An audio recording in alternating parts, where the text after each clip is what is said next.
Hi everyone, welcome to lecture 13 of solitons. Today we're going to start a new chapter which is going to be called the Backlund transform, and it's based mostly on section 5.4 of the book by Drazen and Johnson. So far we have constructed the exact analytic solutions for moving solitons.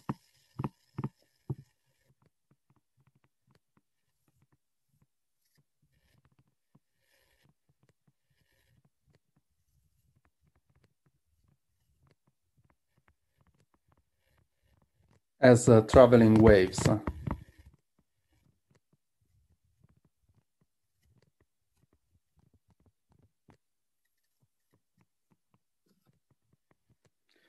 And those describe the propagation of a single soliton.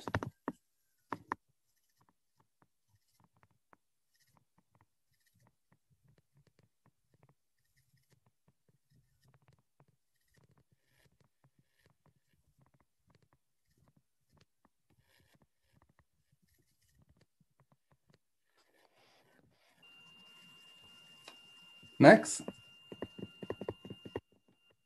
we will aim to construct exact analytic solutions for multiple solitons.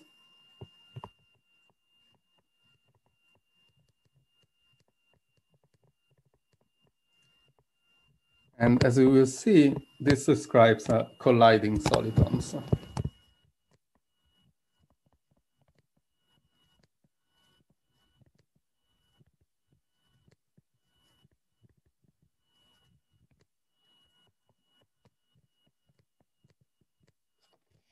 And the method that we will use, unsurprisingly, is a solution generating technique called the Backlund transform.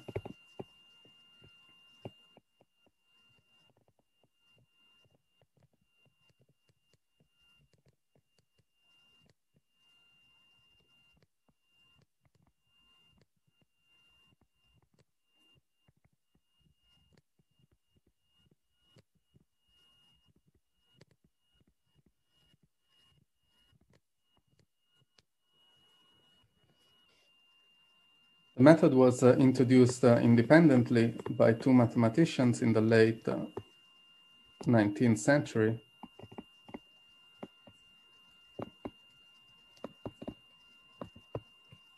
One of them was a Swedish mathematician, Albert Victor Backlund, after which the transform is named. And the other one is the Italian mathematician Luigi Bianchi, whose name will appear again later in this chapter, and particularly in the next lecture.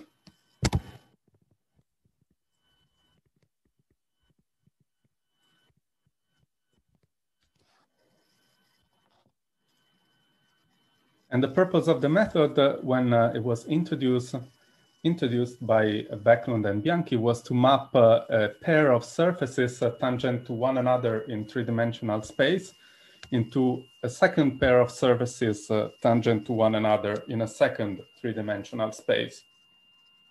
So in this mathematical problem, the sine-Gordon equation that we have already studied in quite a bit of detail actually appears when one considers hyperboloids, which are surfaces of a negative curvature.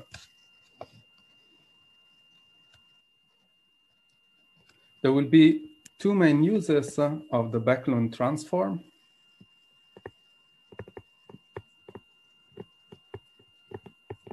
Which I will denote as BT for shorthand.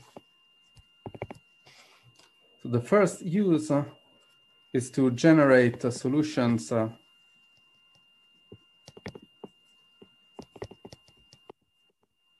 of a difficult PDE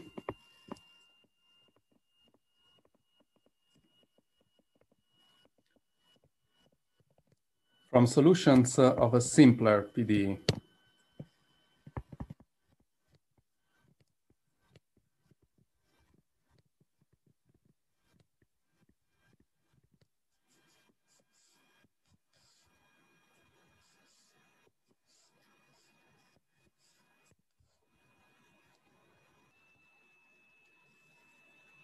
The second use of the Backlund transform will be to generate new solutions of a PDE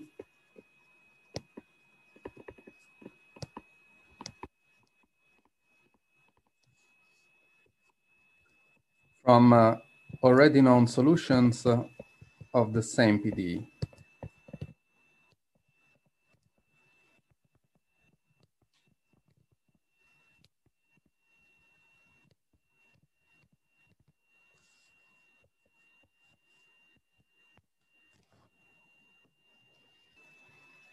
We will mostly be interested in the second use of the Backlund transform.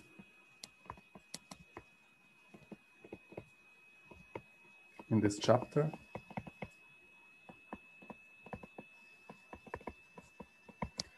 But you will see examples of the first use in the exercises.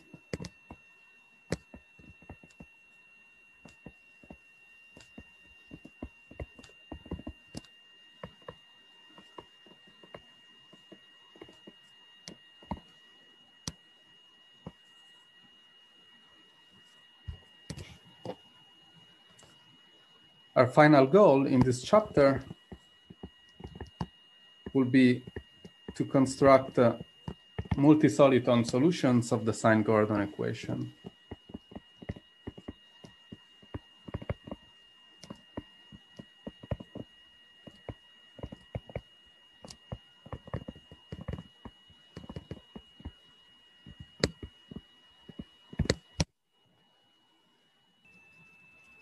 We'll get there in stages, but let's first start by defining the Backlund transform. This is section 5.1, definition.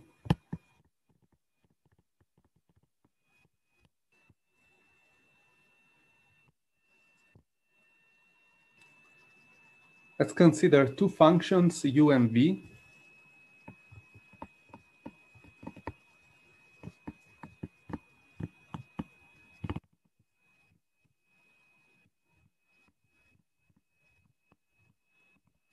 Which satisfy two separate differential equations.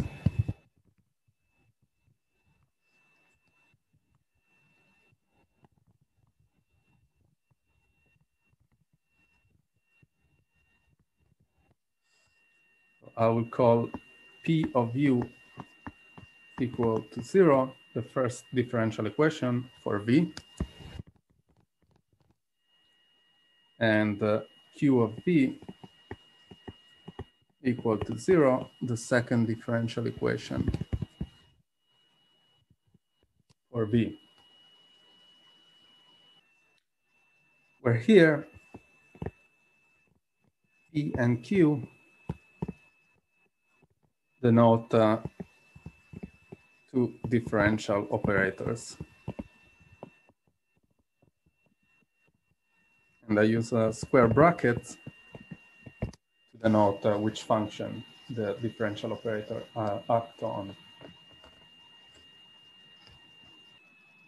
Now, if there exists a pair of relations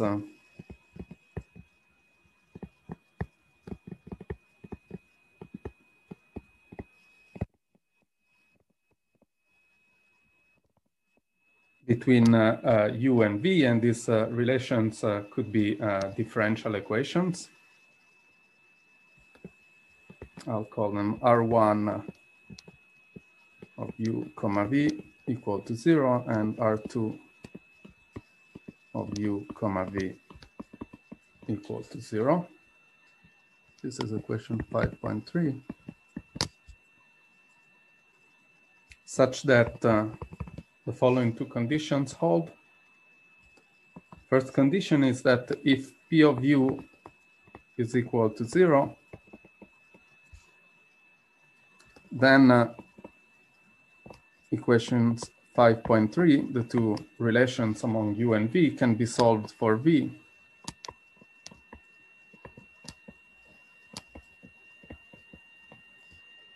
To give a solution of the partial differential equation for v. So equation 5.2, namely Q of V equal to 0.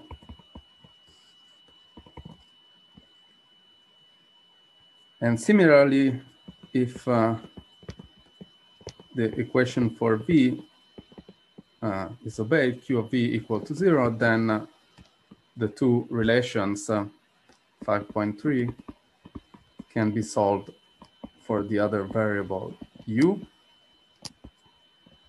to give a solution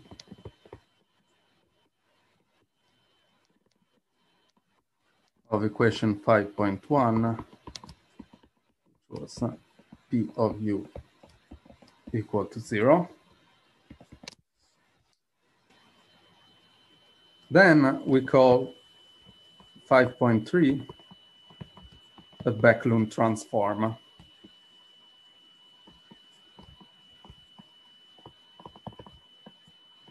Between U and V.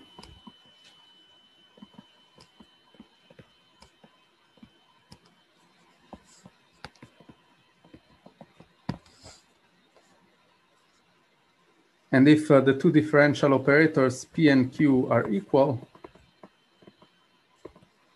then the Backlund transform is called an auto-Backlund transform.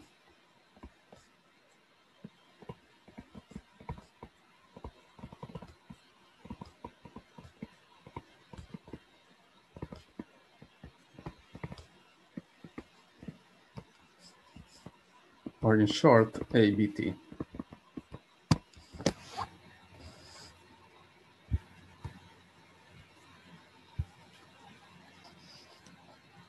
This is useful if equation 5.3, the pair of relations which define the Backlund transform, is easier to solve than equation 5.1 and 5.2, namely the two differential equations for U and V. When that is the case, then we can use the Backlund transform 5.3 to generate solutions of the harder equation from solutions of the easier equation of 5.1 and 5.2. And if P is equal to Q, then we can start from a simple seed solution, say U equals 0, to generate a new non-trivial solution of the same differential equation, P of U equal to 0. Let's introduce some vocabulary here that I will use in the following.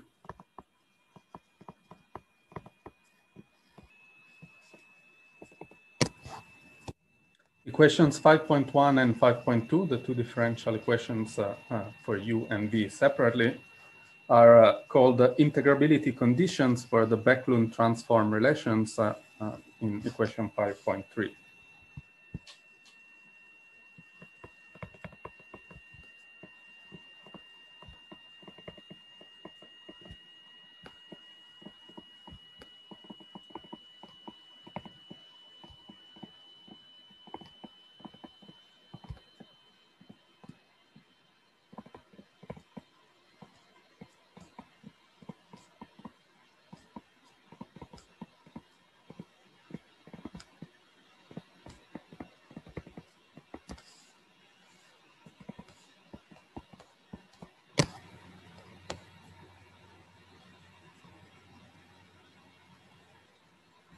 In particular, the Backlund transform relations 5.3 can be integrated for V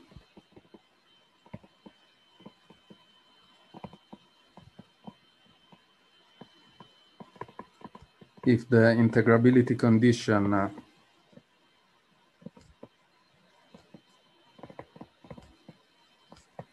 P of U equal to 0 is satisfied. And similarly, the Backlund transform relations 5.3 can be integrated for U if the integrability condition Q of V equal to 0 is satisfied. So this is the reason for the name integrability condition. We can integrate the Backlund transform for one of the variable if the second variable solves its partial differential equation.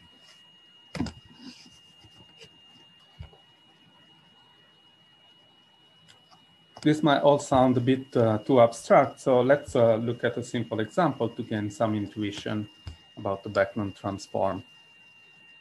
This is section 5.2, a simple example.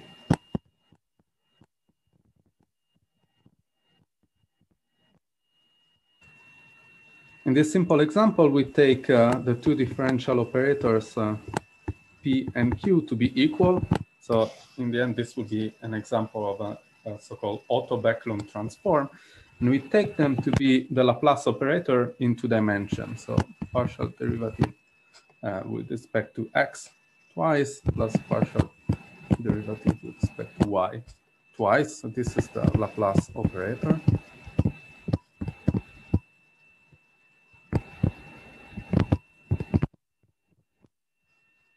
And this is these are the two operators which appear in equation 5.1 and 5.2. Differential equations for u and v. So in particular, p of u will be second x derivative of u, so uxx, plus second y derivative of u, so uyy equal to 0. And similarly, the differential equation for v will be q of v is again second derivative with respect to x plus second derivative with respect to y of v equal to 0. These are the two differential equations for u and v separately. And for the Backlund transform, 5.3, this, I remind you, are the relations between u and v. We take the first relation, R1 of u comma v, to be ux minus vy equal to 0. And the second relation, we take it to be uy plus vx equal to 0.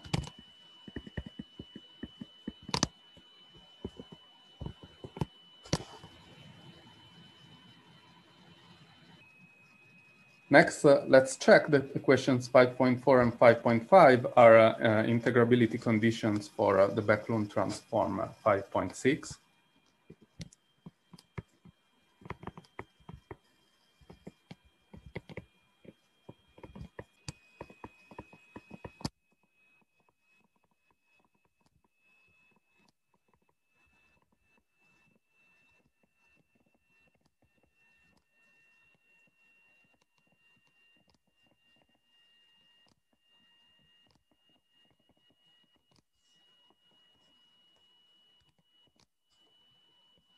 We'll do that by differentiating the two relations 5.6 with respect to x and y.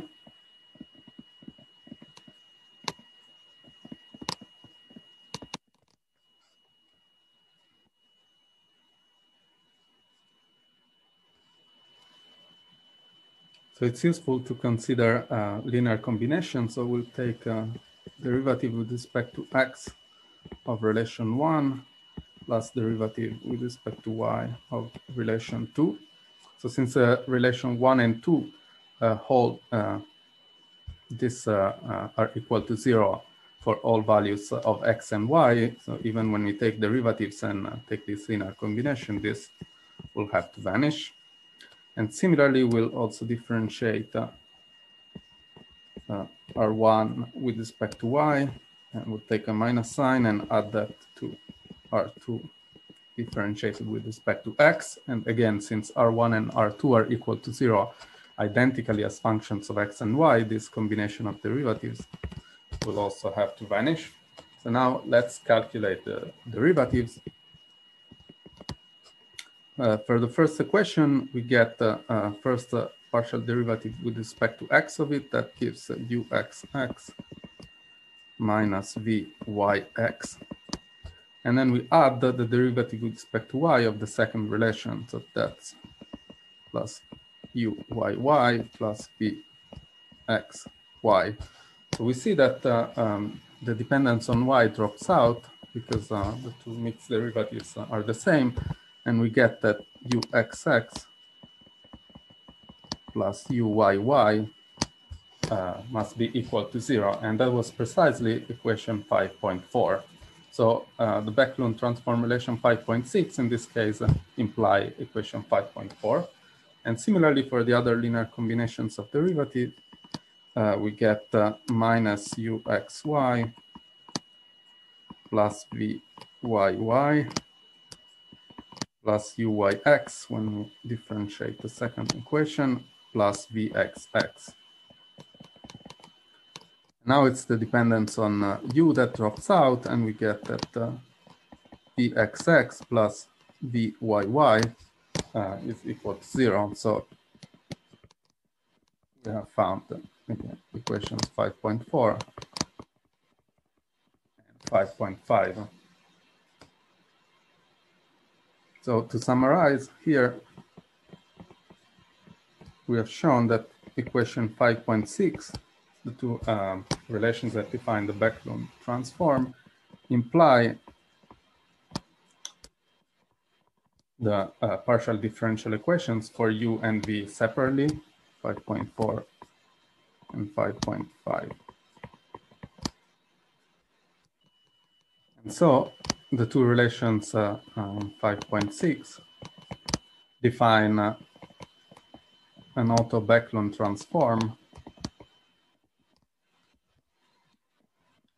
for the two-dimensional Laplace equation.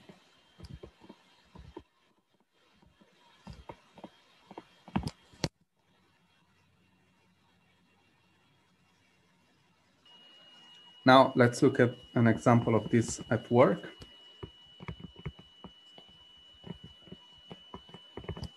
So take v function of x and y to be equal to 2xy, which you can check very easily solves equation 5.5. Then we can use the Backlund transform 5.6 to find u, another solution of the Laplace equation 5.4. So we have two equations. If we look at 5.6, it's a ux must be equal to vy, and uy must be equal to minus vx.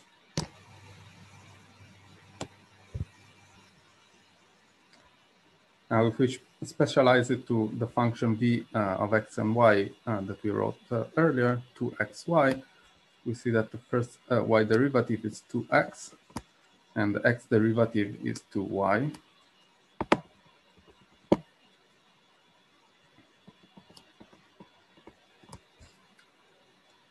So let's solve the first differential equation first. Ux is equal to 2x. So that tells us that u, which is a function of x and y, is equal to x squared. That's what we get when we integrate 2x plus an integration constant, which now can depend on the variable y, which was a spectator. So let's call that f of y. And now if we plug it in the second differential equation for u, that's uy. So we need to differentiate x squared plus f of y with respect to y, and we get f prime of y, and that is equal to minus 2y, which we can solve. So f of y is equal to minus y squared plus a constant. So putting everything together, we find that u, which is a function of x and y, is given by x squared minus y squared plus a constant, which indeed, as you can immediately check, solves the Laplace equation 5.4.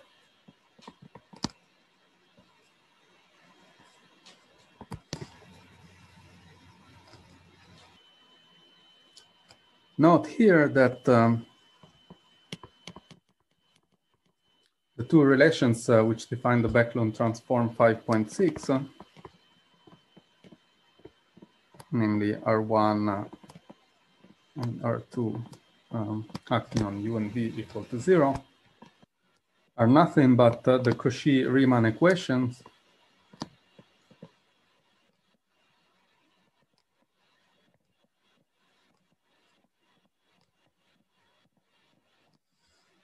for the holomorphic function or complex analytic function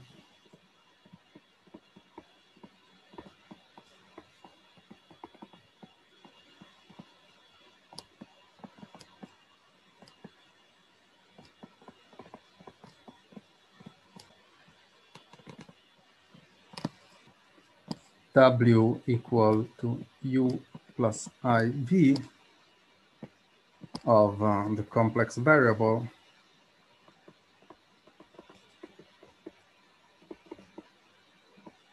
Z equal to X plus IY.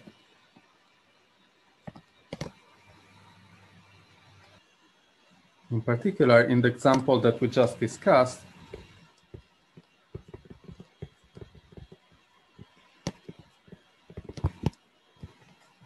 we had U plus IV equal to X plus IY squared plus C, or using complex variables and complex function, W is given as a function of Z by Z squared plus a constant C.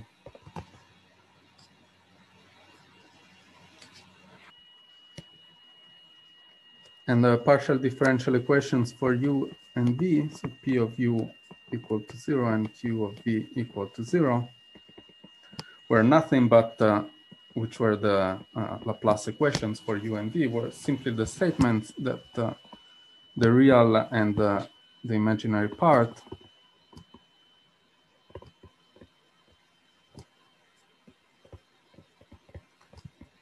of a holomorphic function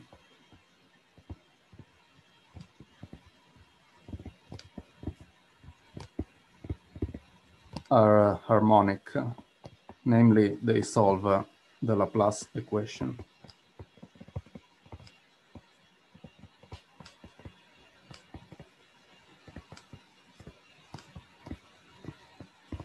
Which hopefully is a familiar statement from complex analysis. And two such functions, U and V,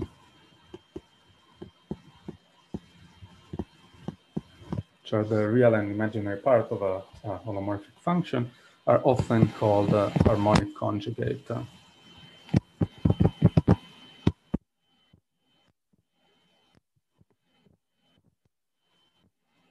Each other.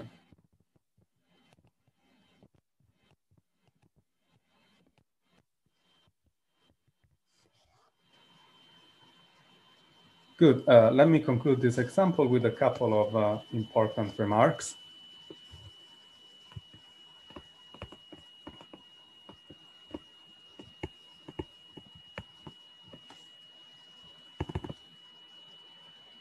The first remark is that given V, the Backlund transform in equation 5.6 are two equations for U. Those were the Cauchy-Riemann equations in the particular example. But the remark here is more general.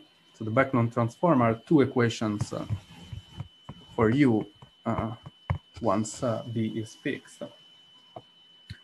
And generically, there won't be any solutions for equation 5.6. Generically, there wouldn't be any solutions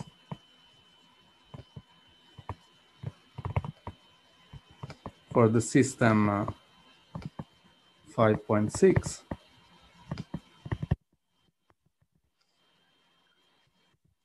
because that system generically is overdetermined.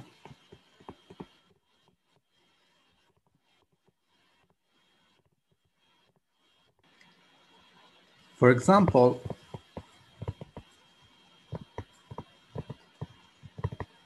pick v equal to x squared, then we need to solve the Backlund transform 5.6, which tells us that ux is equal to vy and uy is equal to minus vx. Now, if v equal to x squared, vy is equal to 0 and vx is equal to 2x. So these are the two equations that we would like to solve. This is the system of equations, but this system of equation has no solutions for u. Because the first equation tells us that u can only depend on y, but the second equation tells us that its y derivative has to depend on x, so this is not possible. So if we pick v equal to x squared, then there are no solutions for u. But the point here is that v equal to x squared doesn't solve the equation for v.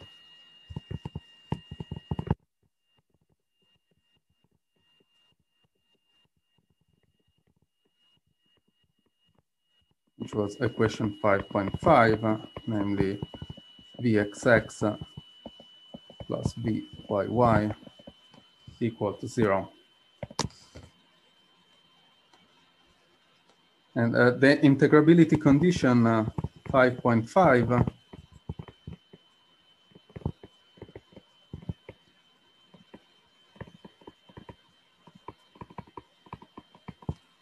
is precisely what guarantees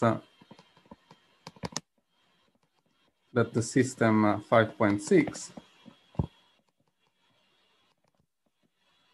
defines the Backlund transform can be consistently solved for u.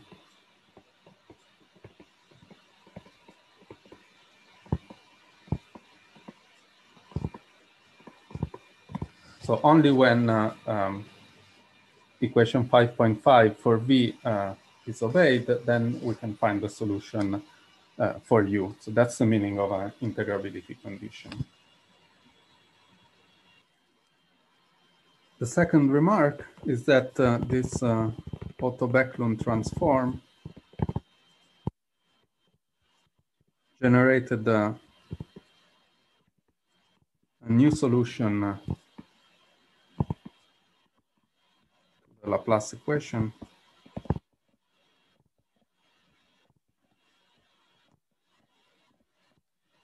from a seed solution. In our case, the seed solution was v equal to 2xy. But if we apply the Otto-Backlund transform a second time,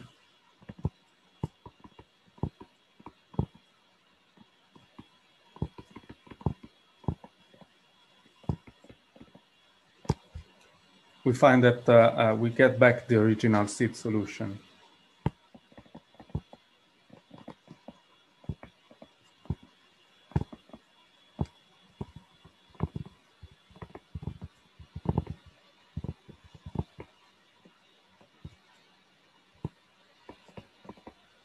Up to an irrelevant integration constant. So the Otto-Backlund transform that we constructed in this example is an involution, something that squares to 1, again, up to an irrelevant integration constant. So if we want to find instead further solutions and not just one new solution given a seed solution, we will need to introduce a parameter.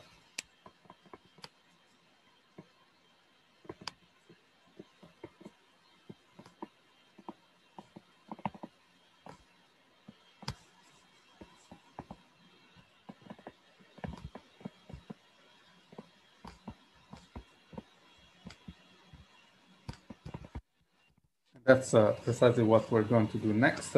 to define the Backlund transform for the sine-Gordon equation. That takes us to section 5.3. Backlund transform.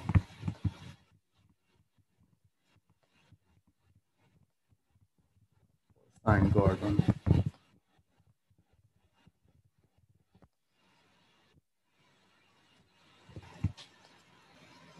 All right, let me first remind you that the sine-Gordon equation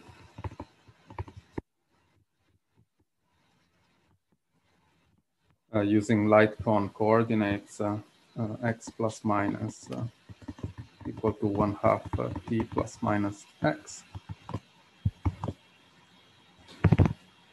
was u plus minus equal to minus sine u.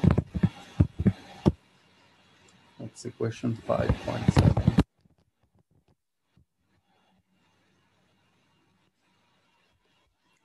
Let's try the following Backlund transform.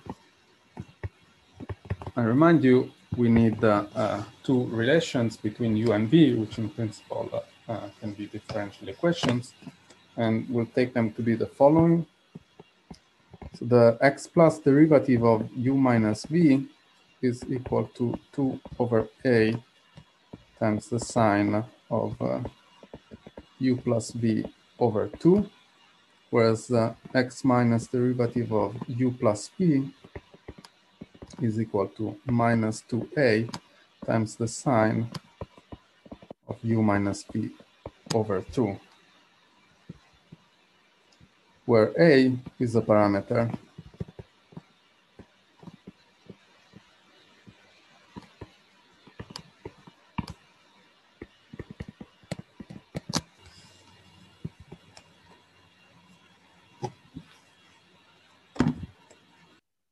Let's first check that this is indeed an auto-Backlund transform for the sine-Gordon equation, and we'll do that by cross-differentiating.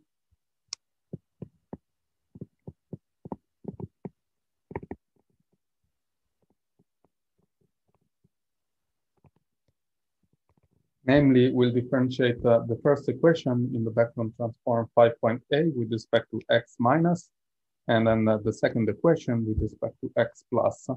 Let's start from the first equation. We have u minus v plus. And now we differentiate with respect to x minus.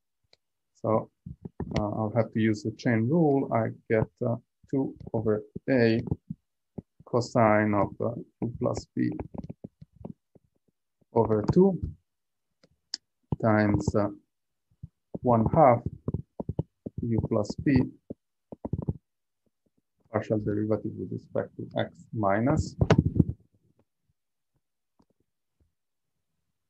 And next I use the second part of the Backlund transform 5.a to see that the second factor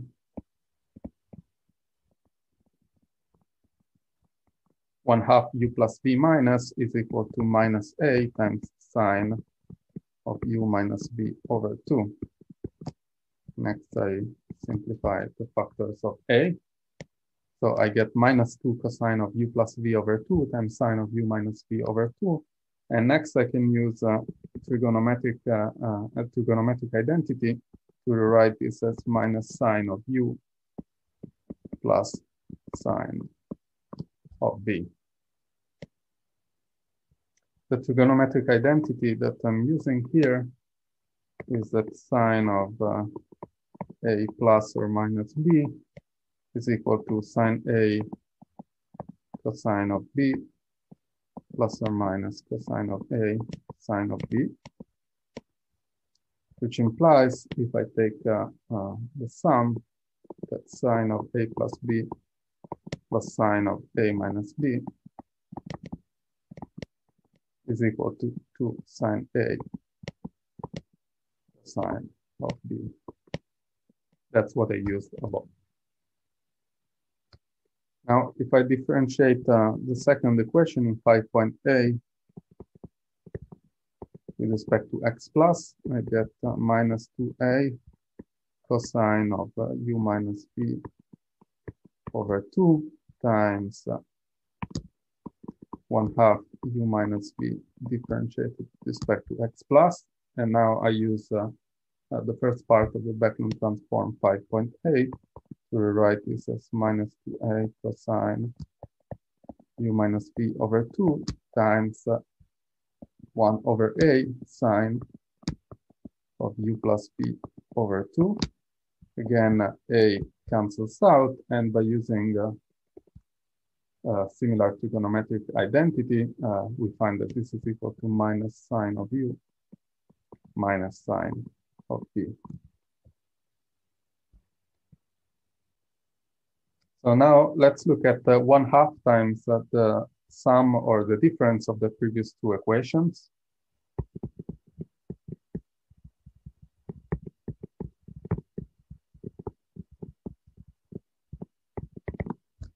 Let's first take the average of the two equations. So we'll get that the dependence on v cancels out, and we get on the left-hand side u plus minus. Reminder, we're assuming that all our functions, in this case u and v, are sufficiently differentiable, so mixed derivatives commute. So we get on the left-hand side u plus minus, and on the right-hand side, we see that the dependence on sine of v cancels out, and so we get minus sine of u. That came from considering the sum of the two equations and dividing by 2. On the other hand, if we take the difference and we divide by 2, let's take the second equation minus the first equation and divide by 2, we get on the left-hand side v plus minus, whereas u plus minus drops out, and on the right-hand side, we'll get minus sine of v, whereas sine of u cancels out. So these equations, 5.9 and 5.10, are nothing but the sine-Gordon equation for u and for v.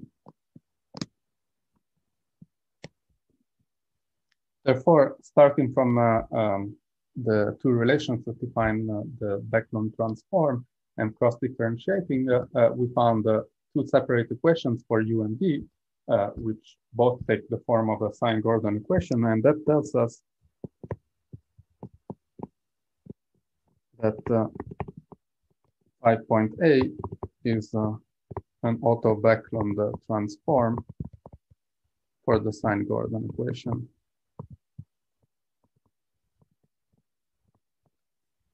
And this is true for any value of the parameter a.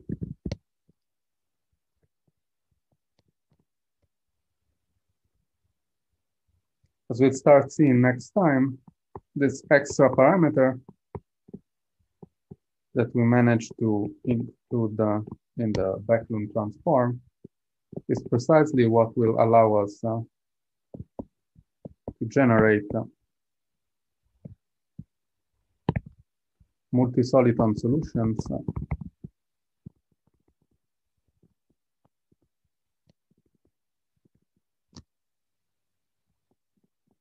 of the sine-Gordon equation.